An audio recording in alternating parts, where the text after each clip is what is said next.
Yo, it's your boy Karim Bitar here, and as you can see, the Beat London is with Miss Tiana Major9. How are you, darling? I'm well, thanks. How are you? Fantastic. I'm fantastic, to be honest. And the first thing I noticed coming into the studio, it's one of those beautiful London summer days, and it's not even summer yet, officially.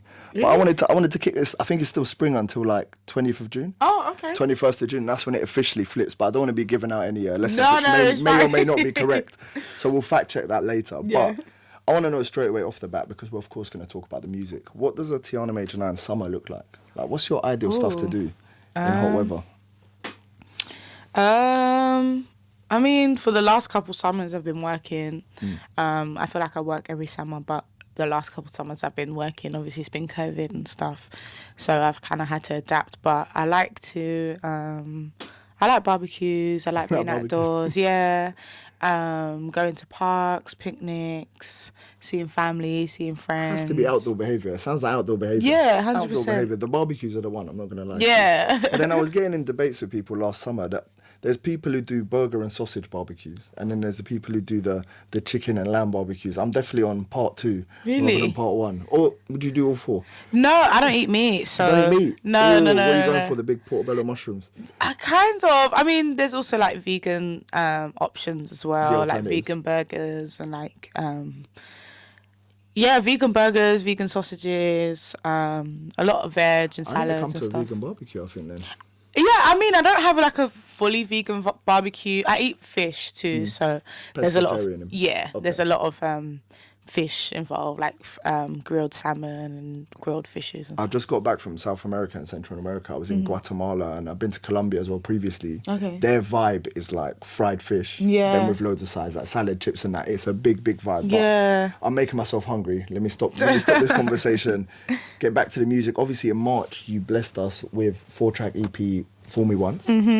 And obviously, the Beat London added 2-seater to our brand new playlist. Shout out to Smino as well. Thank you. And it's clear if you listen to it, at least for me, correct me if I'm wrong, that you're talking about falling in love. But there's almost a sprinkle of cynicism and doubt about it in your writing and in your voice. And I wanted to ask, it might be pride. In 2-seater? No, across the whole EP. The whole EP. And I wanted to know, have real life experiences inspired this EP? And if I'm prying, just tell me, shut up, Karim. No, 100%. Talk to me about 100%. I definitely write from a place that feels real and that's honest, and a place that I've experienced before. So yeah, it's from a real place. Yeah. It's would you be able to tell us more about that? In the sense that what was like? Was it a bad relationship? Was it a couple of different experiences added together? Was it a specific thing? I think it's just hindsight. I think hindsight is a beautiful thing, just across all relationships. I think that's definitely what inspires my music. Just getting different experiences from all the different kind of relationships that I've experienced, and just putting it into one. Yeah, because it is mad when you look back, and not to sound too soppy here, but I'll be honest, the first time I fell in love, I can't believe I'm saying this on camera, but the first time I fell in love, music started sounding different. I'm going to put that out there as a fact. There were songs I used to listen to before that state, and you were like, it meant a lot to you, or like you liked it, but then after you fall in love and you listen to the same track, it just hits so different. And I think you make that sort of music. Would you agree with that? Oh, I would hope so. I would hope so, yeah. I hope people listen to my songs when they're in love, when they're not in love, when they've just stopped being in love, and when they're trying to find love. So yeah, that's my goal always. And if I'm not mistaken, just before the EP dropped, you dropped one of the tracks, Try a Piece, on with Colours. Yeah. Colours Studio. Is it just one big green room, by the way? Did they put you in a green room? No, it's not a green room. Like? Is it like an actual like room which looks like that because it's beautiful? Yeah, it's like well, the first time I went there, it was in Berlin. Yeah. And it was a green room. The second time, which was recently when I did Trapeze, they actually paint the colour. Yeah, they paint the wall. So actually, that's a very sexy room. Yeah, it's really nice. They change it every time for every artist. Yeah, of course. No, I know that. But isn't like when you walked in, what was the feeling like? Did you feel like this is like I'm here? You've done it before, like you said, but before first time green room. This time, I think it's just that's the stage, innit, and everything else is going on around it. But the main focus is the big platform stage with all the colours and stuff. So yeah, it's And there was a spoken word piece in this EP. So it's like 3 tracks and then on a spoken word. Right. What motivated you behind that to include some spoken word? Have you done it before? Not on projects, but I've done spoken word before. But I just want to shout out Sophia. For cool. Yeah, she helped me. She's fantastic. Yeah, she helped me write this. She wrote a lot of it actually, and her voice was so beautiful that I just didn't want to change it. Just leave it on there, and just just left her voice on there. And I kind of just wanted to give more of a story around the EP and just not a cliffhanger, but just kind of get people like anticipating what's to come next. It was a nice flavour because it was at the end. It was at the end of the EP, if I'm not mistaken. It was a very nice addition at the end. And you have blessed us with a lot of lovely EPs across the last couple of years. So we just talked about Fool Me Once in 2020, of course, at 6s and 7s. Amazing project. And then before that, you had Rehearsal at 9 in 2019. Now, maybe I'm assuming things, but you probably are cooking up a debut album as we speak. Yeah. Let me not put words in your mouth. Do you have a stylistic picture of what you want that to look like? Because we spoke at the Mobos briefly last year, and you told me that you wanted to explore tapping into your roots and maybe exploring some reggae and dancehall as well as the R&B and jazz and soul that you always bring. Right. Is that true? And what's the stylistic picture for this debut? Yeah, it's definitely true. I'm just trying to tap into all parts that make me up, like that make up me as an artist and as a person. I'm just trying to stretch my range and just experiment, but also keeping the brand clear and keeping my core Tiana Major9 sound there and obvious. I think the core will never leave. If you're gonna dabble in like reggae and dancehall, is there maybe an artist you could name who may inspire that sort of music, or someone who inspires you in those genres? Yeah, you want to sound like, or because obviously everyone's unique, but there may be someone you take inspiration from. I think Chronix is amazing. He's incredible. I definitely like Lila IK as well. I think she's dope. Very good taste. But yeah, a lot of the greats, obviously Bob Marley and like Sanchez and like just loads of people. I'm sure if you emulate these names, it's going to sound fantastic. Is there a... I wouldn't emulate them though. I'll just, just be inspired by them. Let me correct that statement. I meant not emulate them in terms of the exact sound, emulate them in terms of the kind of stature that they got to within that genre. I'm sure you're going to emulate the quality. Okay, shall I say. So let me correct that one. You're absolutely right. Now, you not just got back, but in February and March, you were touring with Jazmine Sullivan on the Heaux Tales. Heaux Tales tour. It's quite a mouthful, the Heaux Tales tour. I've always said that sober Americans are like drunk English people.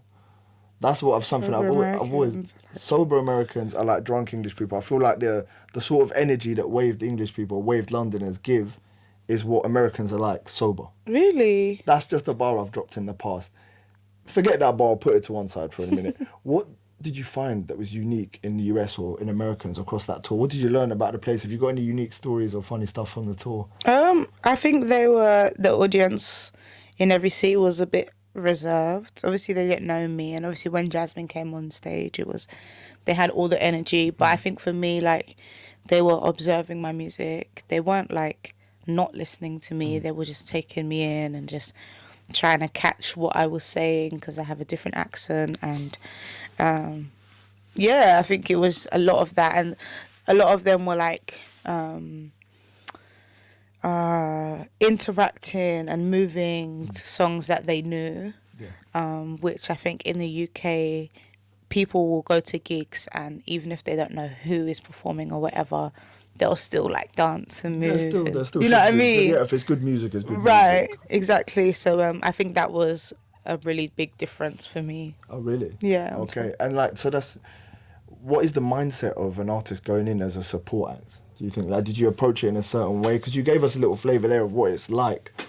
What did you go into the tour thinking that did you want to achieve something in particular, or were you just taking in the journey in your stride? Yeah, I wanted to go in there and get as many fans as possible. Know my name. Yeah, 100%. That's the whole point of me going on the tour, like just to let people know who I am and what I'm about and perform music for them. I only had 30 minutes, so I had that short amount of time to, I don't know, sell myself to the audience and sell my music to the audience and have fun, really. That was a big goal for me, to have fun and just... Sometimes. Sometimes it wasn't fun the whole way. I'm not gonna lie to you. People be hearing stories about tour not being as fun, but yeah, it's sometimes it was fun. What were some of the elements which made it not fun? Because I guess people don't see all the stuff, the travelling behind the scenes and the kind of bureaucracy, the politics and stuff like that. Yeah. Is there any stuff you could tell us about why it wasn't fun? For the most part, it was fun, but I would say the 10%, whatever the 10% was, or whatever. It was just like I felt overwhelmed with everything. I was very far away from home. Didn't get to see my family for like 2 months. I was surrounded by a lot of new people, people on my team, people I only just met for the tour. And they were all lovely, but it's different because we were going to all of these cities and they had people that they can put on the guest list and stuff. And my manager went halfway through the tour. He went back to the UK halfway through. So it was just myself as this British person. Yeah, it was a lot. It was a lot. But I got to sleep a lot. There was a long drives, and I had luckily had blessed enough to have a tour bus that had beds on them, and we would stop off at like hotels every day just to get ready and rest, and then go back on the bus. And, I really enjoyed that. I got to sleep a lot. But it's very important. Sleep. Very important sleep. I hear that. Do you know what? Just in terms of seeing you grow, it's just so deserved that you're on a tour like that, and it just makes so much sense. Jazmine Sullivan's so talented, but you are equally as talented in my eyes. Thank you. So honestly, I know it may have been tough as the British person out there, and I know, like I said, that's maybe why I opened with the comment, sober Americans are like drunk English people, because I think Americans are very just all the time. It's everything's in your face and just everything's confidence and this and this and that. Yeah. We're much more reserved, the Brits and like Londoners, and I think even if you're on your own, that almost doubles. 100%. In a sense that you're just kind of like watching them now. Yeah. This is a mazza.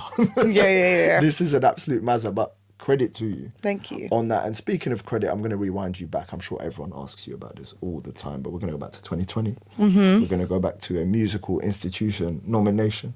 You were nominated for a Grammy with your collab with Earthgang on Collide. I just wanted to ask you, where were you, number one, when you found out? And what was the first thought that went through your head when you were like, I am now a Grammy-nominated artist? I was on set.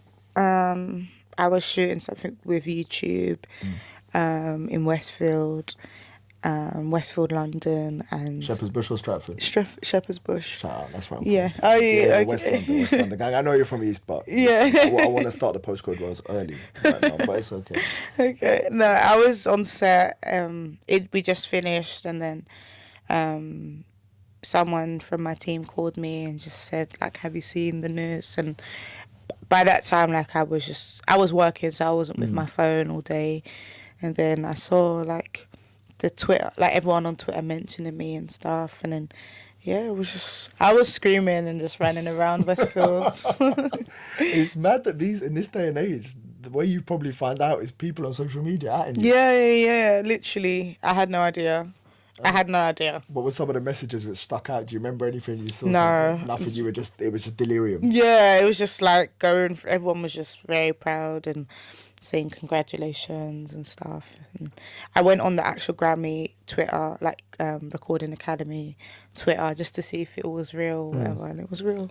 It was real. Yeah. It was indeed real. I just wanted to give you a belated congratulations, 2 years on. Thank you. I know everyone's probably mentioned it to you in interviews across the last couple of years, but it doesn't mean that we can't give you your props here live and direct. Thank you. And I just wanted to know, okay, you've got a very unique, delicate tone of voice.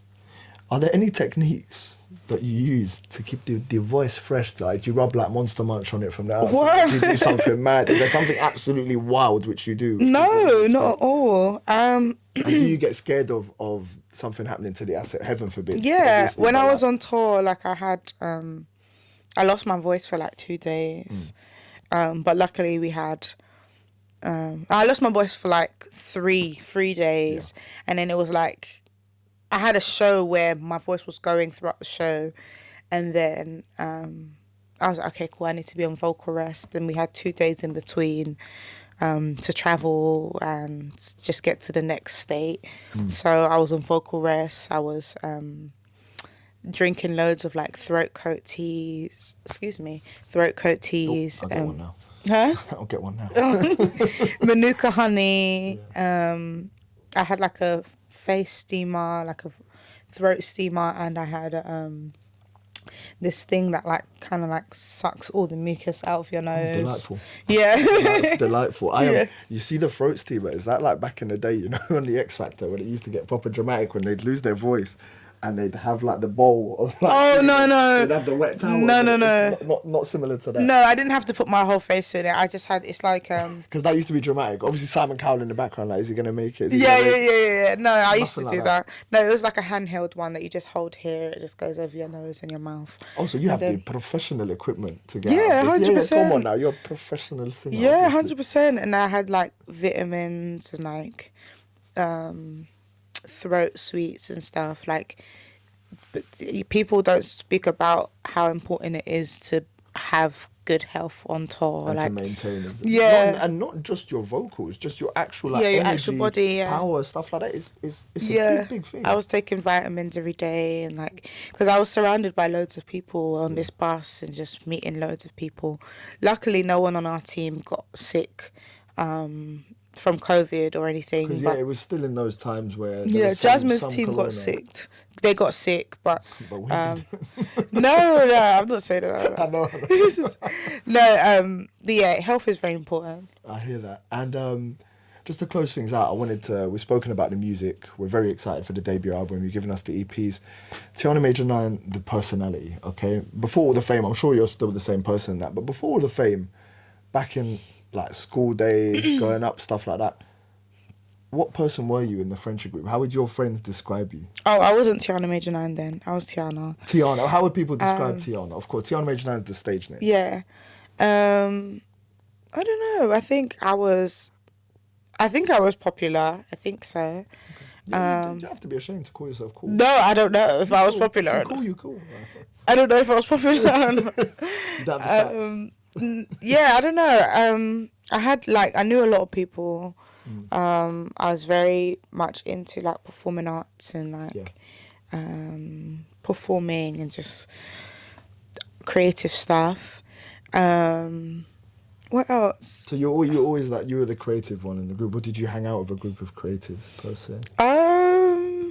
I think my friends were all creative in their own way, but I also went to like a performing arts school, so I had friends from there, friends from church that were creative as well, that made music and like to play music. I think, in school I was very loud as well. Very loud? Yeah. Because I'd like to make a distinction, because I'm a very talkative individual, but I wouldn't say I'm loud per se. She's looking at me like he's loud, he's loud.